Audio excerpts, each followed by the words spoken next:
Yuk jadi bagian dari dakwah kami. Dukung operasional dakwah dan sosial kami, raih pahala amal jariah yang terus mengalir sampai hari kiamat.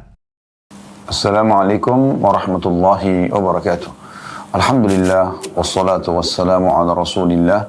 Segala puji dan puja kehadirat Allah subhanahu wa ta'ala, juga salawat dan taslim kepada Nabi besar Muhammad sallallahu alaihi wa ala alihi wa sahbihi wasallam.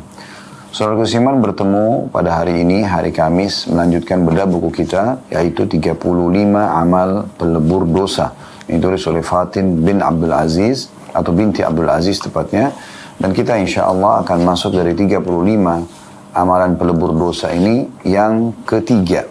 Setelah pertemuan yang lalu kita membahas yang kedua, masalah bertakwa kepada Allah subhanahu wa ta'ala. Yang ketiganya adalah mengikuti Rasulullah sallallahu alaihi wa ala alihi wa sahbihi wasallam. Kami akan berikan dulu kronologis daripada bahasan kita. Saudaraku seiman, Allah subhanahu wa ta'ala menciptakan kita di muka bumi ini dengan satu tujuan.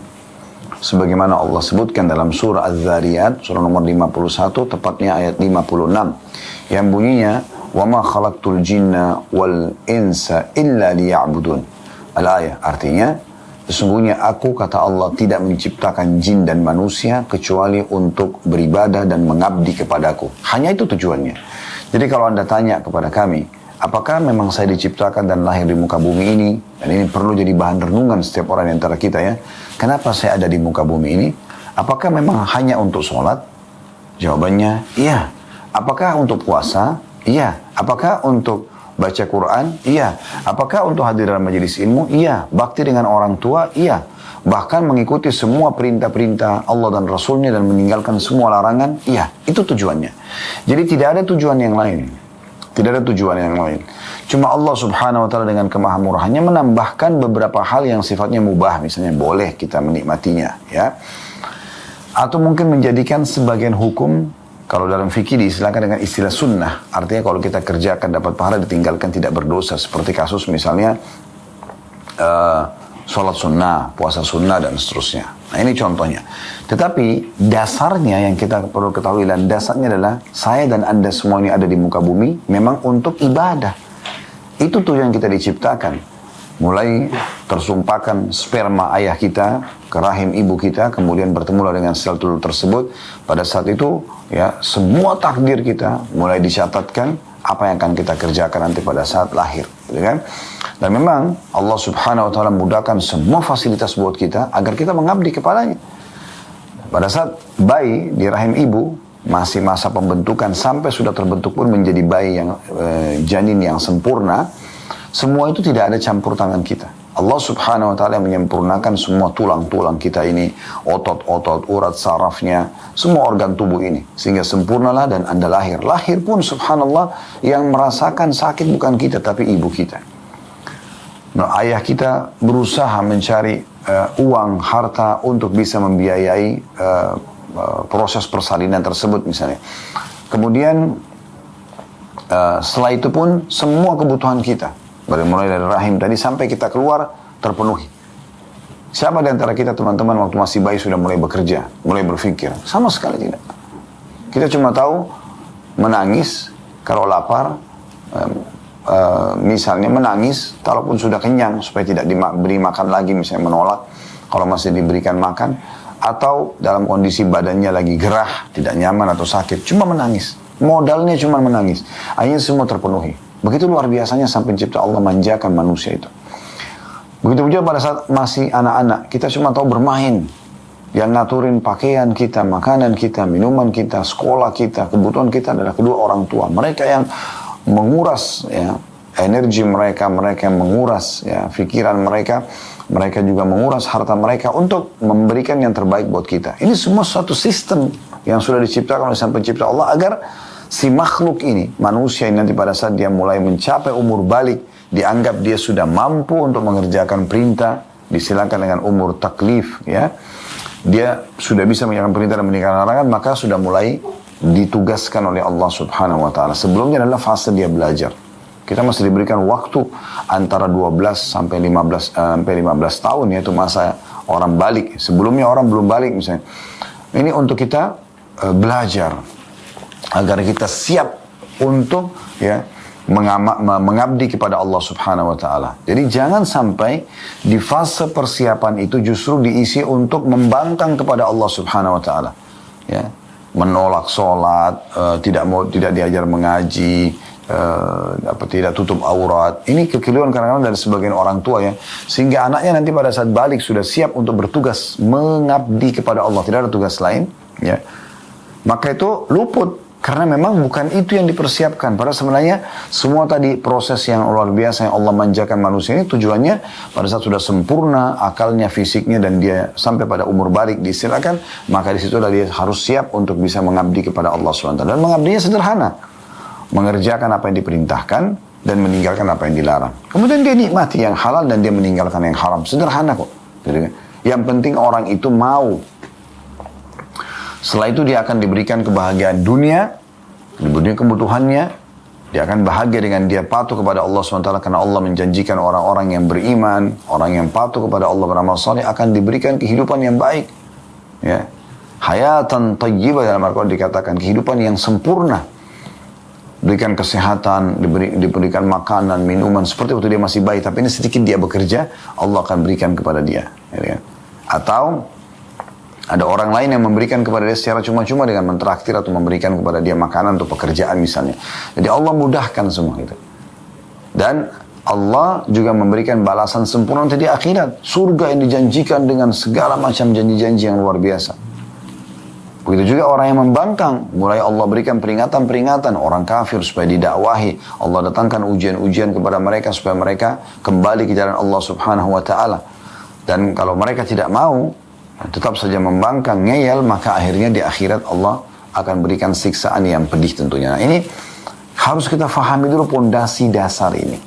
Ya. Nah, untuk menyampaikan pesan yang Allah Subhanahu wa taala inginkan sebagai pencipta, ini loh, mengabdi kepada aku tuh begini caranya. Ya. Untuk mengenal aku tuh begini caranya. Misalnya diajarkan ya, ini loh perintahku, ini loh laranganku, ini yang aku halalkan, ini yang aku haramkan. Maka Allah mengutus seorang Rasul. Ya. Rasul artinya utusan gitu kan. Allah mengutus utusan di sini. Utusannya ini ya dari kalangan kita sendiri manusia yang tentunya ya, jauh lebih sempurna dari manusia umumnya ya, secara fisik, secara jalur nasab, kecerdasan, kekuatan fisik dan segala macam. Ini memang yang dipilih oleh Allah SWT. Semua nabi-nabi sempurna di kaumnya, ya, jalur nasabnya, keturunan maksudnya ya, keturunan fisiknya dan seterusnya. Agar mereka menyampaikan kepada manusia, ini loh, ada Tuhan kalian namanya Allah, dan Allah itu ya memerintahkan begini dan begitu dan melarang begini dan begitu, ya supaya kita patuh. Nah itulah ya tujuan kenapa ada Rasul, kenapa ada utusan, gitu kan. Nah di sini teman-teman sekarang kita sedang mempelajari tentang masalah salah satu dari 35 pelebur dosa mengikuti Rasulullah SAW. Nah Rasul ini tentu masing-masing punya masa dan zaman ya. Allah Subhanahu wa taala mengutus lebih dari 120.000 nabi, di antaranya ada 313 rasul. Kalau nabi, seseorang yang Allah utus tidak membawa syariat baru, hanya menyampaikan kepada kaumnya apa yang disampaikan oleh nabi atau rasul sebelumnya. Kalau rasul, seseorang yang Allah utus membawa syariat baru yang menghapus syariat sebelumnya. Dari 120.000 sekian nabi, ya, itu ada 313 rasul. Jadi rasul itu sedikit sekali. Dan yang wajib Anda sebagai muslim imani, Anda yakini dan Anda pelajari ya, sejarah mereka adalah 25 nabi dan rasul. Dan mengerucut lagi 25 nabi dan rasul itu di masa-masa masing-masing ya. Di masa kita sekarang kita tinggal mengikuti rasul yang terakhir. Itulah Rasulullah Muhammad sallallahu alaihi wa ala alihi wa sahbihi wasallam. Tinggal menciplak hidup manusia terbaik ini, tinggal mencontohi, menjadikannya sebagai suri tauladan, kita akan dapat seperti yang beliau dapat dari kebahagiaan dunia, kedudukan, ya. Kemudian juga di akhirat akan mendapatkan yang terbaik dari balasan Allah Subhanahu wa ta'ala. Nah ini yang perlu kita garis bawahi dalam muqaddimah penyampaian tema kita. Nah, teman-teman sekalian, mengikuti Rasulullah SAW ini adalah kebahagiaan, ketentraman jiwa. Karena beliau membawa ajaran Allah Subhanahu wa ta'ala. Dan Allah tidak memerintahkan kepada hamba-hambanya kecuali kebaikan. Ya, Allah suruh kita jujur, amanah, tanggung jawab, bantu orang susah, jenguk orang sakit, bakti sama orang tua. Semuanya baik-baik. Nah, semuanya baik-baik. Berarti orang kalau mengikuti syariat Allah Subhanahu wa taala akan menjadi orang-orang yang baik, gitu kan? Dan perhatikan yang dilarang oleh agama, dilarang oleh Allah dan Rasulnya, pasti buruk. Bohong, menipu, memukul, membunuh, mengambil yang bukan haknya, ya. Apalah ya. Segala pelanggaran itu dilarang dalam agama Islam. Berarti orang sebenarnya kalau mengikuti apa yang Allah inginkan melalui Rasulullah SAW, maka pasti hidupnya akan bahagia. Di dunia akan mendapatkan semua yang dia inginkan, dan di akhirat dengan izin Allah SWT akan mendapatkan balasan yang jauh berlipat ganda lebih baik daripada balasan selama di dunia. Jadi di sana akan diberikan lebih banyak, semuanya kekal. Ya, Allah selalu kalau sebutkan Al-Quran ada penjelasan dengan khalidina fiha, kekal di dalamnya. Di dunia ini kita kalau punya harta, misalnya kita punya rumah, tetap aja itu kepemilikan sementara, walaupun sertifikat atas nama Anda. Karena kapan Anda meninggal akan menjadi milik orang lain. Ahli waris akan ambil, atau ahli waris akan jual dan dibagikan, akan jadi pindah kepemilikan kepada orang lain. Kendaraan Anda, pakaian Anda, semuanya di muka bumi ini hanya sementara. Di akhirat nanti akan sifatnya kekal, khalidina fiha. Itu luar biasa. Sekalian dapat istana di sana akan khalidina fiha. Sekalian dapat pakaian, makanan, minuman, ya, pelayan dan segala macam, khalidina fiha. Itu janji Allah SWT. Allah itu sifatnya innallaha la yukhliful mi'ad. Allah tidak akan mungkin pungkiri janji-janjinya. Dan ini poin penting sekali untuk digarisbawahi teman-teman sekalian, ya. Jadi kita harus faham benar bagaimana, ya, Allah Subhanahu wa taala menjanjikan dengan janji yang benar, dan Allah memerintahkan kita mengikuti Rasulullah SAW agar tahu semua itu, dan kita mendapatkan kebahagiaan dunia dan kebahagiaan di akhirat. Nah, ini poinnya. Juga teman-teman sekalian, dalam mengikuti Rasulullah SAW ini, kita juga akan mencapai, ya, selain daripada mendapatkan apa, kita punya panduan apa yang Allah perintahkan dan apa yang Allah larang, kita juga akan mencapai derajat seperti, ya, yang dijanjikan. Bukan seperti beliau, bukan setara dengan beliau, tapi mungkin dekat dengan beliau. Di dunia dan di akhirat, gitu kan? Kedudukan, nama harum, kebahagiaan, rezeki, sampai di akhirat juga begitu. Karena sudah begitu sunnatullah, itu peraturannya. Dari sisi yang lain teman-teman sekalian, kalau Anda tidak jadikan Rasulullah SAW sebagai suri tauladan, lalu siapa yang Anda akan jadikan sebagai suri tauladan Anda? Hah? Seorang pemabuk kah? Seorang narkotika kah? Atau seorang, ya, umumnya, ya, yang banyak melanggar hukum Allah Subhanahu wa taala, itu akan Anda jadikan sebagai suri tauladan? Apa yang mereka akan berikan kepada Anda? Bahkan banyak orang menjadikan orang-orang yang melanggar hukum Allah Subhanahu wa taala dan akhirnya menutup hidupnya dengan bunuh diri misalnya, karena dijadikan suri tauladan maka dicontohi sampai ke masalah bunuh dirinya. Kita diperintahkan untuk mengikuti ini, dan ini tujuan dasar kita diciptakan, ya. Kebahagiaan ada di situ dengan mengikuti Rasulullah Sallallahu Alaihi Wasallam. Juga poin penting dalam mengikuti Rasulullah SAW ini, jangan setengah-setengah, ya. Jangan sampai Anda memilah mana yang Anda suka Anda terima syariatnya, mana yang Anda tidak suka Anda tidak terima. Atau Anda melakukan apa yang memang tidak diperintahkan oleh beliau. Karena beliau memang diperintahkan oleh Allah SWT dan diutus untuk membawa ajaran Allah kepada kita. Jadi kita nggak perlu nambah, nggak perlu kurangin. Itu poin penting sekali. Karena banyak orang subhanallah membumbu-bumbuhi syariat Nabi Muhammad SAW sehingga mereka menambah-nambah sambil mengatakan, kan ini baik, ini kan tidak masalah, ini dan seterusnya. Padahal Nabi SAW tidak mencontohkannya. Lalu untuk apa Nabi SAW diutus?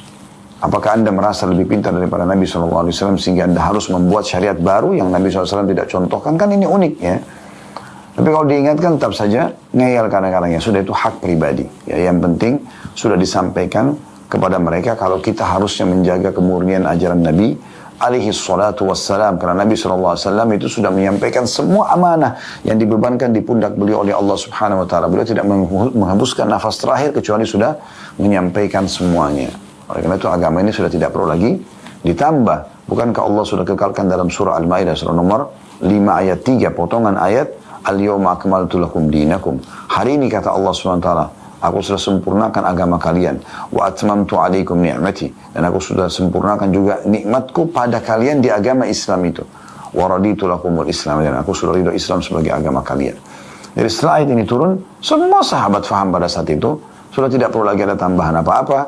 Karena memang semua agama Allah sudah sempurna. Kita cukup dengan itu saja. Nah ini poin penting juga dalam mengikuti Rasulullah Sallallahu Alaihi Wasallam. Oleh karena itu sebagian ulama mengatakan bahwasanya syarat mutlak diterimanya amal ada dua, ya, yaitu ikhlas karena Allah Subhanahu Wa Taala, tidak riya, dan yang kedua mutaba'atun Nabi Sallallahu Alaihi Wasallam, atau mengikuti dan mencontohi Nabi Sallallahu Alaihi Wasallam, supaya tata caranya tidak salah, supaya sesuai juga jumlah, ya, secara kuantitas dan kualitas yang diperintahkan dan diinginkan oleh Sang Pencipta Allah Subhanahu Wa Taala. Karena Rasulullah SAW itu istilahnya, arti Indonesianya adalah utusan Allah yang membawa kepada kita syariat. Jadi tidak perlu kita menambah dan juga menguranginya. Baik teman-teman sekalian, di sini penulis memasukkan amal yang ketiga yang bisa melebur dosa-dosa adalah mengikuti Rasulullah SAW. Artinya menjaga kemurnian ajaran beliau. Semua hidupnya diciplak, yang beliau kerjakan kita kerjakan, yang beliau tidak kerjakan tidak kita kerjakan. Nah itu penting. Baik, di sini diangkat dalil pertama surah Al-Imran ayat 31, firman Allah Subhanahu wa taala, "Qul in kuntum tuhibbunallaha fattabi'uni yuhibbukumullahu yaghfir lakum dzunubakum wallahu ghafurur rahim." Katakanlah jika kamu benar-benar mencintai Allah, maka ikutilah aku. Niscaya Allah akan mengasihi dan mengampuni dosa-dosamu, dan Allah Maha Pengampun lagi Maha Penyayang. Perhatikan, Allah Subhanahu Wa Taala memerintahkan Nabi Muhammad Sallallahu Alaihi Wasallam untuk mengucapkan ini. Katakanlah hai Muhammad kepada semua pengikutmu, semua manusia, jika kamu benar-benar mencintai Allah, mau, ya, mencintai Sang Pencipta Allah, mau dicintai oleh Allah Subhanahu Wa Taala, dipenuhi semua kebutuhannya, diampuni dosanya, diberikan solusi pada saat sedang menghadapi permasalahan, maka kata Nabi SAW, ikutilah aku. Ini perintah Allah. Ikuti Rasulullah SAW, ciplak hidupnya, kerjakan yang dikerjakan, jangan dikerjakan yang tidak dikerjakan, dan tinggalkan apa yang dilarang. 3 hal itu, ya. Kerjakan apa yang diperintahkan oleh beliau SAW, jangan kerjakan yang beliau tidak kerjakan, dan juga yang terakhir adalah tinggalkan apa yang beliau larang. Niscaya kata Nabi SAW, Allah suruh disebut ini, Allah memerintahkan Rasulnya Muhammad SAW untuk menyampaikan ini. Ya, katakanlah jika kamu benar-benar mencintai Allah, maka ikutilah aku. Niscaya Allah mengasihi dan mengampuni dosa-dosamu, dan Allah Maha Pengampun lagi Maha Penyayang.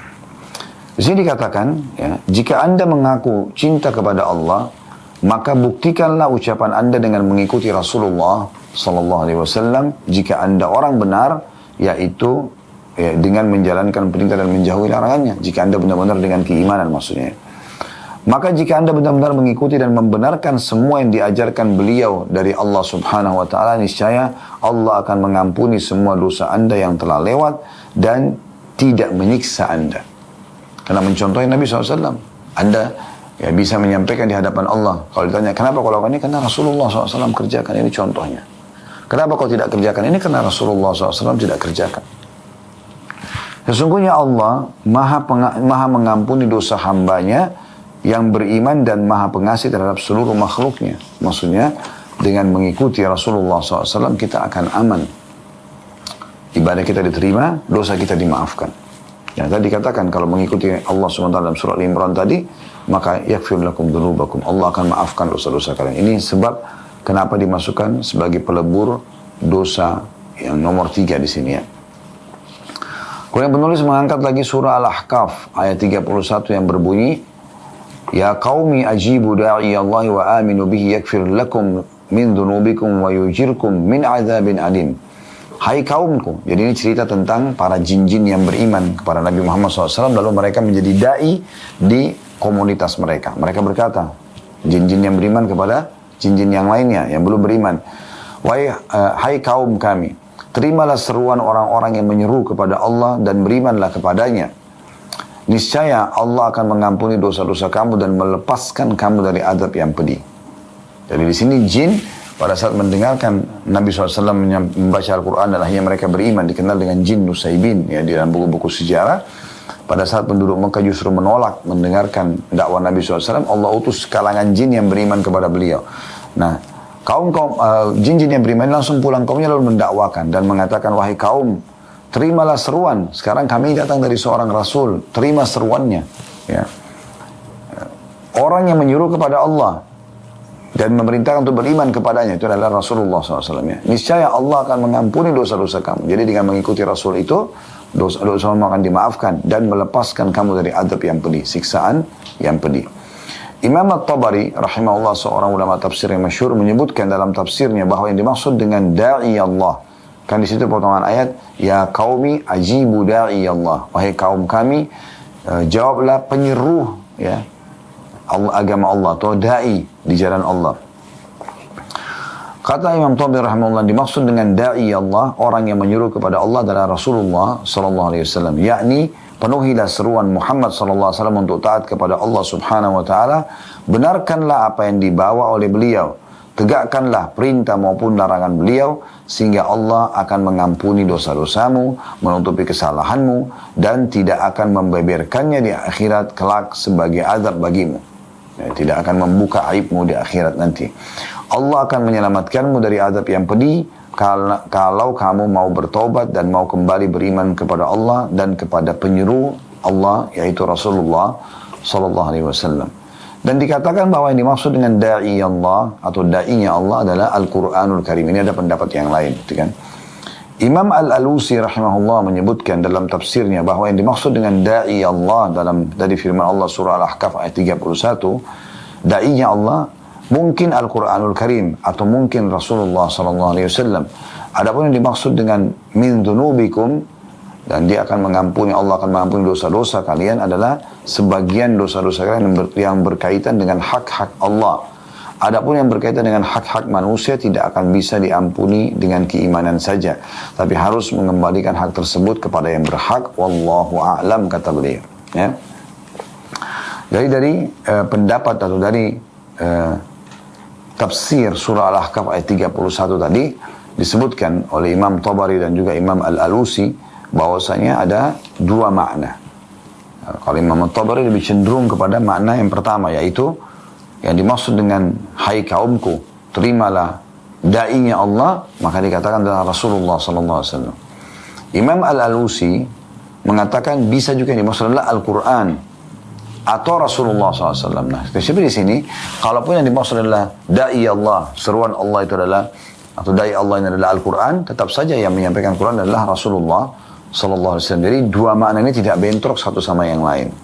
Baik teman-teman sekalian, ini yang ditulis oleh penulis tentunya, dan kedepannya insya Allah kita akan lanjut amal keempat tentang takut kepada Allah Subhanahu Wa Taala. Namun di sini kami akan tambahkan informasi tentang pentingnya mengikuti baginda Nabi Sallallahu Alaihi Wasallam. Saya akan sebutkan teman-teman sekalian tentang faedah mengikuti Nabi Sallallahu Alaihi Wasallam. Ya. Yang pertama sekali yang tadi disebutkan dalam surah Al-Imran itu, bahwasanya dia akan mendapatkan cinta Allah. Karena kan dikatakan qul in kuntum tuhibbunallah fattabi'uni yuhibbukumullah. Kalau kalian mengaku mencintai Allah atau ingin mencintai Allah, maka ikutilah aku, ya. Kata Nabi SAW, dan Allah perintahkan itu, ya. Maka niscaya Allah akan mencintai kalian, yuhibbukumullah.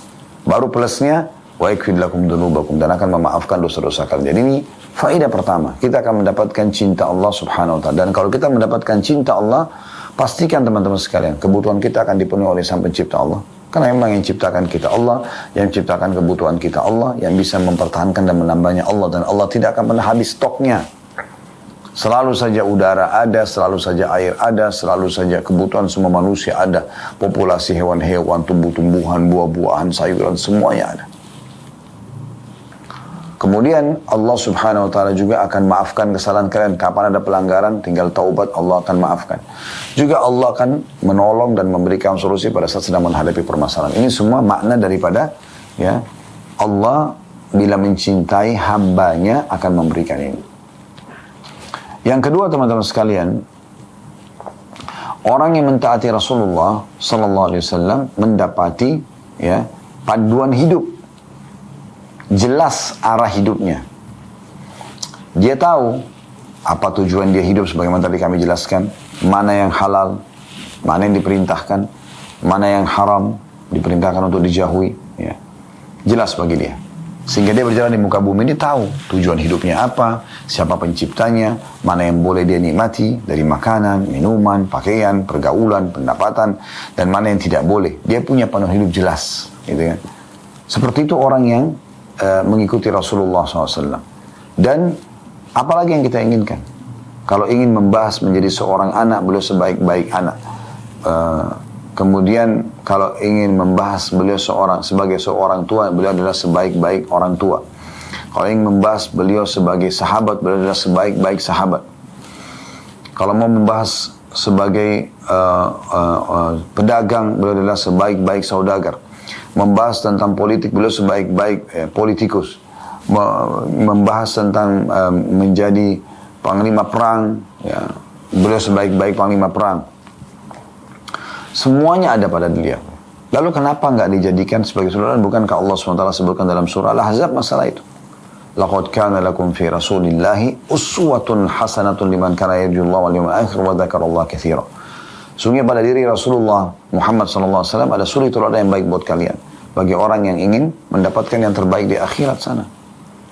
Ingin bertemu dengan Allah.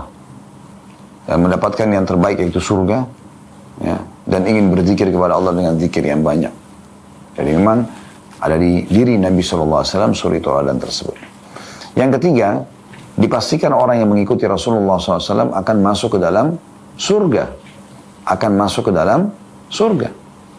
Perhatikan bagaimana hadis Nabi SAW yang mulia. Hadis ini setiap kali saya baca, maka saya renungi, ya Allah, benar-benar sebenarnya mudah kok agama ini. Yaitu dengan mengikuti saja Rasulullah SAW. Udah ikutin aja. Nabi buat apa, lakukan. Nabi nggak buat, jangan dibuat. Nabi larang, jauhi. Selesai. Itu aja kok sebenarnya konsepnya. Dan itu yang selama ini kami selalu sampaikan dalam dakwah kami bersama dengan teman-teman dai yang lain yang memang sefaham dengan ini gitu. Bagaimana kita betul-betul menjaga kemurnian ajaran Nabi SAW. Apa yang Nabi kerjakan, kerjakan. Apa yang Nabi tidak kerjakan, jangan kerjakan. Apapun alasan Anda. Apa yang Nabi larang, jauhi. Selesai. Itu baru betul-betul menjadikan Nabi SAW sebagai suri tauladan. Dalam sebuah hadis yang sahih, hadis ini hadis yang sangat mulia. Hadis ini diriwayatkan Bukhari nomor 7280 dan Imam Ahmad juga jadi 2 halaman 361 ya. Bunyinya an Abi Hurairah radhiyallahu anhu, dari Abu Hurairah radhiyallahu anhu, anna Rasulullah sallallahu alaihi wasallam qala, bahwasanya Rasulullah sallallahu alaihi wasallam bersabda, kullu ummati yadkhuluna al-jannata illa man aba. Semua umatku tidak terkecuali, laki-laki, perempuan, pasti akan masuk ke dalam surga, kecuali yang menolak. Perhatikan bahasa beliau, kecuali yang menolak. Ini menarik ya. Qalu ya Rasulullah wa may ya'ba. Para sahabat penasaran lalu bertanya, ya Rasulullah, siapa tuh kira-kira yang menolak untuk masuk surga? Aneh bagi mereka. Kok ada orang diberikan fasilitas di dunia bagi ahli surga itu kan kena selalu patuh ya. Mereka jujur, mereka amanah, mereka tanggung jawab, mereka bakti sama orang tua, membantu orang susah, jenguk orang sakit. Kan baik-baik semua. Jauh dari sifat bohong, jauh menipu, jauh ganggu orang, semuanya. Jadi kan itu perbuatan ahli surga tuh. Di dunia mereka bahagia, dicintai Allah, dicintai oleh para manusia. Itu kan mendapatkan kebahagiaan di dunia. Dan di akhirat juga dapat surga. Siapa yang nolak itu? Perhatikan jawaban Nabi SAW. Qala man ata'ani dakhala al-jannah wa man asani faqad aba. Siapa yang mengikutiku, patuh padaku, kerjakan apa yang aku kerjakan, tidak menambah-nambah apa yang tidak aku kerjakan, ya, dan juga meninggalkan apa yang aku larang, maka dia telah patuh kepadaku, itu masuk surga. Dan wa man asani faqad aba. Siapa yang bermaksiat kepadaku, gitu kan, mendurhakaiku, maksudnya adalah menolak perintah, melanggar pelanggaran, atau menambah-nambah perbuatan yang tidak pernah aku contohkan, maka dia menolak. Artinya ada ancaman tertunda untuk masuk dalam surga kalau dia umat Islam, karena harus dibersihkan dulu dosa-dosanya. Ini makna hadis yang luar biasa gitu ya.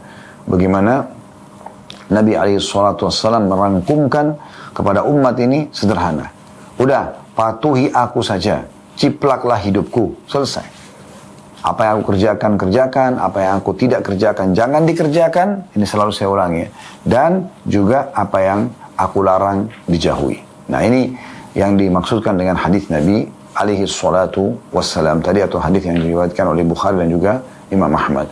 Teman-teman sekalian, kita akan lanjutkan insyaAllah dengan bahasan atau lanjutan bahasan kita dengan beberapa dalil tambahan bagaimana pentingnya seseorang mengikuti Rasulullah Sallallahu Alaihi Wasallam. Dalil selanjutnya adalah sebuah hadis yang mulia diriwayatkan oleh Jabir bin Abdullah radhiyallahu anhuma, dan hadis ini diriwayatkan oleh Bukhari nomor 7281, dan juga hadis ini ya dipanjang lebar jelaskan dalam Fathul Bari Syarah Sahih Bukhari oleh Ibnu Hajar rahimahullah. Baik, kita akan sampaikan teman-teman sekalian isi hadisnya. An Jabir bin Abdullah radhiyallahu anhuma, dari Jabir bin Abdullah radhiyallahu anhuma, qala, beliau berkata, ja'at malaikatun ila Nabi sallallahu alaihi wasallam. Allah telah mengutus malaikat yang datang kepada Nabi sallallahu alaihi wasallam wa huwa naim, sementara Nabi sallallahu alaihi wasallam sedang tidur. Faqala ba'duhum, maka sebagian malaikat itu berkata kepada sebagian yang lain, innahu naimun, orang ini lagi tidur, maksudnya Nabi Muhammad SAW. Wa qala ba'duhum inna al-aina naimatun wal qalba yakzan. Sesungguhnya memang matanya terlihat tidur tapi hatinya bangun. Faqalu inna li sahibikum hadha mathala. Sebagian mengatakan sungguhnya orang ini dijadikan sebagai perumpamaan, atau ada perumpamaan untuknya. Fadribu lahu mathala, maka coba jelaskan perumpamaan itu. Faqala ba'dum innahu naim, sebagian malaikat mengatakan tapi dia masih tidur. Wa qala ba'dum innal 'aina na'imatun wal qalba yakzan, sesungguhnya matanya memang terlihat tidur tapi hatinya bangun. Faqalu, maka berkatalah para malaikat tersebut, mathaluhu kamathali rajulin bana dara, perumpamaan orang ini seperti orang yang membangun sebuah rumah. Wa ja'ala fiha ma'zubatan wa ba'atha da'iyan faman ajaba ad-da'iya dakhala ad-dar wa akala minal ma'zubah. Artinya bahwasanya perumpamaan orang ini seperti orang yang membangun rumah, lalu dia menyediakan hidangan dalam rumahnya itu. Kemudian ia mengutus orang-orang untuk mengundang orang lain. Ayo, gitu, datang, makan. Maka ada orang yang memenuhi undangan itu dan masuk ke dalam rumah, serta akhirnya makan hidangan. Ya. Di sini, karena dia menjawab undangan tadi Nabi SAW. Artinya dia ajak untuk masuk Islam, mereka mau. Ajak untuk mengerjakan sunnah, mereka mau. Kemudian lanjutan hadisnya adalah faqalu wa man lam yujib ad-da'iya lam yadkhul ad-dar wa lam ya'kul min ma'dzubah atau minal ma'dzubah, dan siapa yang tidak menjawab seruan panggilannya orang ini, maka dia tidak akan masuk ke dalam istana atau rumah tadi dan tidak akan dapat makanan.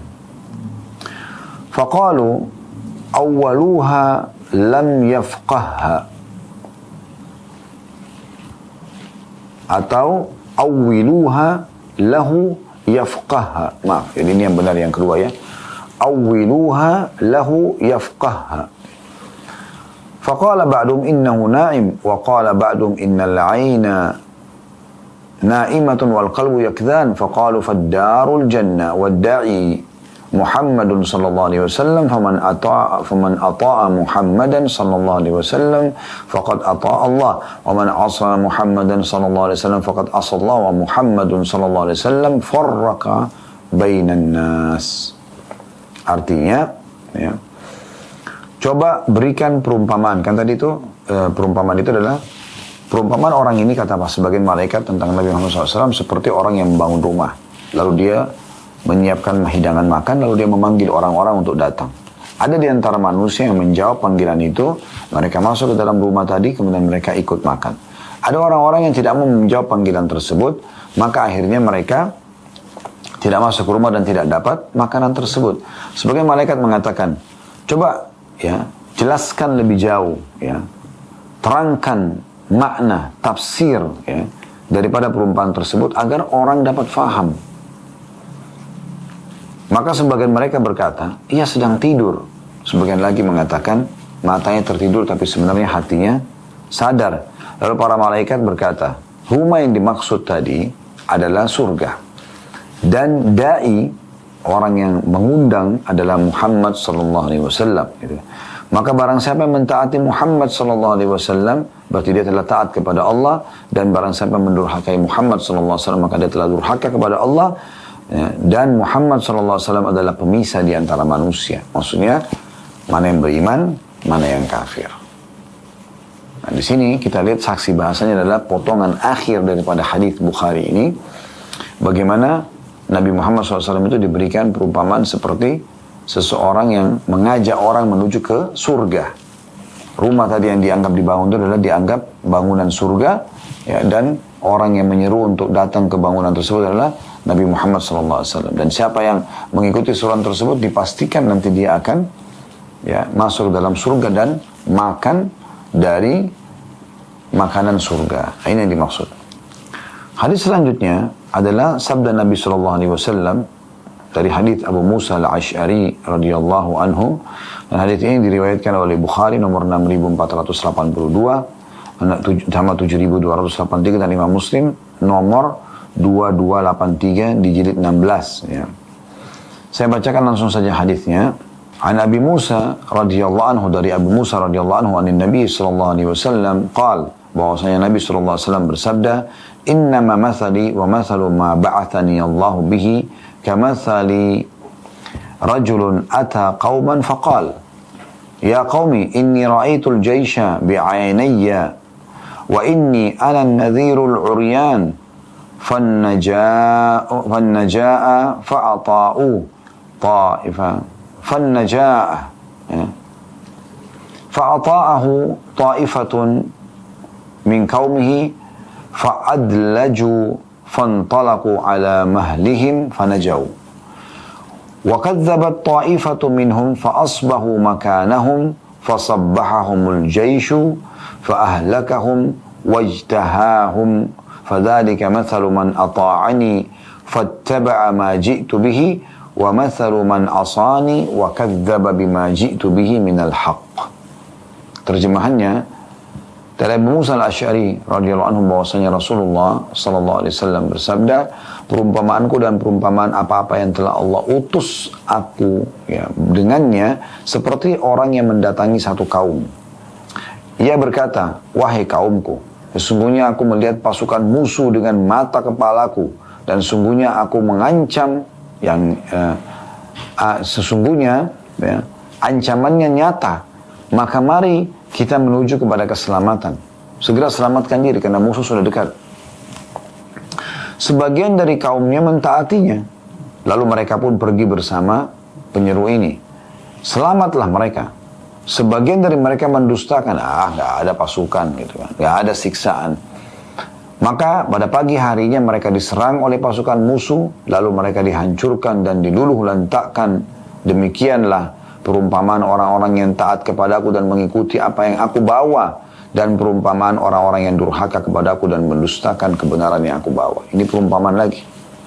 Ya, hadis yang mulia ini, Nabi SAW berikan gambaran, perumpamaanku adalah seperti satu orang dari satu komunitas kaum yang datang kepada mereka lalu mengingatkan kaumnya. Hai kaumku, aku ini melihat dengan kedua mataku ini, pasukan besar akan menyerang kita. Ayo segera selamatkan diri. Ada di antara kaum, maksudnya adalah kaum manusia di sini ya, bisa dari Quraisy sampai seluruh manusia di muka bumi ini. Ada kaum yang mengikuti itu. Oh ya, ini betul Rasulullah, lalu beriman kepadanya, lalu mengerjakan perintahnya, meninggalkan larangannya, dan tidak membuat-buat apa yang tidak diperintahkan.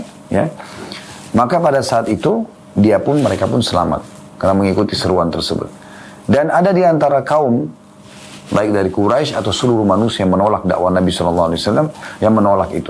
Maka mereka pun tidak ikut menyelamatkan diri. Akhirnya di pagi hari pasukan datang dan menyerang mereka dan meluluh lantahkan mereka.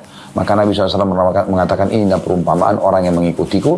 Mereka akan selamat masuk ke dalam surga, tidak disiksa dan segala macam. Dan inilah perumpamaan juga orang-orang yang membangkang kepadaku, justru mereka akan kena hukuman nantinya. Nah, ini luar biasa ini ya, perumpamaan yang diberikan oleh Nabi alaihi salatu wassalam. Selanjutnya adalah hadis ya, Abi Rafi' radhiyallahu anhu qala qala Rasulullah sallallahu alaihi wasallam, beliau bersabda, la ulfiyanna ahadukum muttaki'an ala arikatihi ya'tihi al-amru min amri mimma amartu bihi aw nahaitu anhu fayaqul la nadri ma wajadna fi kitabillahi ittaba'nahu. Ya. Artinya dari Abu Rafi' radhiyallahu anhu, beliau berkata, Rasulullah SAW, nanti akan ada seseorang di antara kalian yang duduk bersandar di sofanya, di dipannya, lagi santai. Lalu datang kepadanya perintah dari perintahku, dari apa-apa yang aku perintahkan dan apa yang aku larang. Rasulullah perintahkan, Rasulullah melarang. Ia berkata, aku tidak tahu apa-apa. Yang kami dapati dalam kitabullah kami ikuti. Ya. Dan yang tidak dapat dalam kitabullah kami tidak ikuti. Maksudnya di sini adalah, ya, bagaimana nanti akan ada orang menolak ajaran Nabi SAW. Mereka cuma bilang ya sudah cukup dengan Al-Quran saja. Tidak perlu ada rincian Nabi Muhammad SAW. Ini juga salah. Karena tidak mungkin memahami Al-Quran kecuali dengan mengikuti Nabi SAW. Gitu kan? Bagaimana caranya kita memahami apa yang dia sampaikan dalam Al-Quran, misalnya dalam perintah sholat, kalau kita tidak mengikuti Nabi SAW, makanya beliau diperintahkan oleh Allah untuk menyebutkan sallu kama ra'aitumuni usolli, sholatlah sebagaimana kalian melihat aku sholat misalnya. Nah itu penting. Dan banyak hal-hal yang berhubungan dengan harusnya kita mengikuti Nabi SAW. Cukup banyak ya hal-hal yang seperti yang disampaikan oleh beliau ya. Kemudian Nabi SAW juga mengatakan dalam hadis yang lain dari hadis Abu Hurairah radhiyallahu anhu, qala Rasulullah SAW, inni taraktu fikum syai'aini lan tadillu ba'dahuma kitaballahi wa sunnati wa lam yatafarraqa hatta yarida alayya al-haud. Kata Nabi SAW telah ya, aku tinggalkan untuk kalian dua pegangan teguh yang kalau kalian berpegang tidak akan pernah sesat selamanya. Ya. Dan itu adalah kitabullah Al-Quran dan juga sunnahku. Serta keduanya tidak akan berpisah sampai keduanya mendatangiku nanti di telaga. Jadi orang yang mengikuti firman Allah dan sabda Nabi SAW memurnikan itu, maka akan bertemu dengan Nabi Sallallahu Alaihi wa ala alihi wa sahbihi wasallam. Dan kita tutup teman-teman sekalian, dan ini tentu yang baru saja saya bacakan tadi, hadis ya. Diriwayatkan oleh Hakim jilid 1 halaman 93 dan Baihaqi jilid 10 halaman 114. Selanjutnya kita akan bacakan penutup hadis Imam Ahmad, hadis yang masyhur sekali ya. Diriwayatkan juga Abu Dawud, Tirmidzi, Ad-Darimi, Al-Baghawi, Al-Hakim. Dan ini dinyatakan sahih oleh Imam Az-Zahabi rahimahullah semuanya. Dan Syekh Albani juga menyebutkan sebagai hadis yang sahih, dikenal dengan hadis Al-Irbat. Qala Al-Irbat radhiyallahu anhu, berkata Irbat radhiyallahu anhu, nama sahabat Nabi ya. Shalla bina Rasulullah sallallahu alaihi wasallam zata yaumin. Suatu hari pernah Rasulullah SAW mengimami kami salat. Thumma aqbala alaina fawa'adhana mau'idatan balighatan zarafat minha al-uyun wa wajilat minha al-qulub. Lalu Nabi SAW menghadap kami dan memberikan kepada kami nasihat. Yang nasihat itu saking menyentuhnya sampai membuat air mata kami menetes dan membuat hati kami bergetar, ketakutan. Faqala qail, maka seseorang berkata, ya Rasulullah, ka'anna hadhihi mau'idatun muwadda'. Ya, ka'anna hadhihi mau'idatu muwadda'i. Ya. Famadha ta'hadu ilaina. Ya Rasulullah, seakan-akan ini adalah penyampaian terakhir dari Anda ya. Maka berilah kepada kami wasiat, seakan-akan ini adalah perpisahan. Dan memang ini Nabi SAW sampaikan pada saat itu ya, menjelang wafat beliau. Perhatikan, sahabat ini berkata, sebagian sahabat mengatakan, ya Rasulullah, kalau gitu berikan kami wasiat yang penting sekali, khawatir nanti Anda meninggal nih ya. Faqala, maka Nabi SAW mengatakan, ini wasiatnya, usikum bitaqwallah, aku wasiatkan kalian agar selalu bertakwa atau patuh kepada Allah. Kemudian yang kedua, itu yang pertama tadi. Yang kedua, was-sam'i wat-ta'ati wa in abdan ya, habasyian, dan kalian selalu patuh kepada pemimpin kalian ya, walaupun yang pimpin adalah seorang hamba dari Ethiopia berkulit hitam. Fa innahu man ya'ish minkum ba'di fasayara ikhtilafan katsira. Ketahuilah siapapun yang hidup di antara kalian setelah aku meninggal nanti akan melihat banyak perselisihan. Perselisihan ini, perselisihan itu, pendapat ini, pendapat itu. Lalu Nabi SAW berikan kepada kita kata kuncinya supaya selamat dari semua perselisihan itu. Fa'alaikum bisunnati. Maka ingat, berpegang teguhlah, kembalilah kepada sunnahku. Wa sunnatul khulafa'il mahdiyyin ar-rasyidin. Dan juga sunnah khulafa'ur rasyidin yang telah mendapatkan petunjuk. Maksudnya Abu Bakar, Umar, Uthman, Ali radhiyallahu anhum ajma'in. Tamassaku biha wa'addu 'alaiha bin nawajid. Berpegang teguh pada sunnah-sunnah itu. Pegang erat-erat dan gigitlah dengan gigi geraham kalian. Lalu Nabi ingatkan, ini penting. Wa iyyakum wa muhdatsatil umur. Dan jauhilah dari kalian perkara-perkara baru. Ngarang-ngarang. Maunya sendiri. Ya. Yang aku tidak contohkan. Fa inna kulla muhdatsatin bid'ah. Karena perkara-perkara baru itu dikenal dengan perbuatan yang baru dalam agama. Wa kulla bid'atin dhalalah. Dan setiap perbuatan bid'ah itu akan membawa kepada kesesatan. Dan ini sabda Nabi SAW sudah disampaikan di haji wada, di akhir hidup beliau. Hadis ini riwayat Ahmad tadi, Abu Dawud, Tirmidzi dengan sanad yang sahih. Berarti kita memang harus benar-benar hati-hati sekali menjaga bagaimana kemurnian ajaran Nabi SAW itu terjaga. Subhanakallahumma bihamdika, asyhadu an la ilaha illa anta astaghfiruka wa atubu ilaik. Wassalamualaikum warahmatullahi wabarakatuh.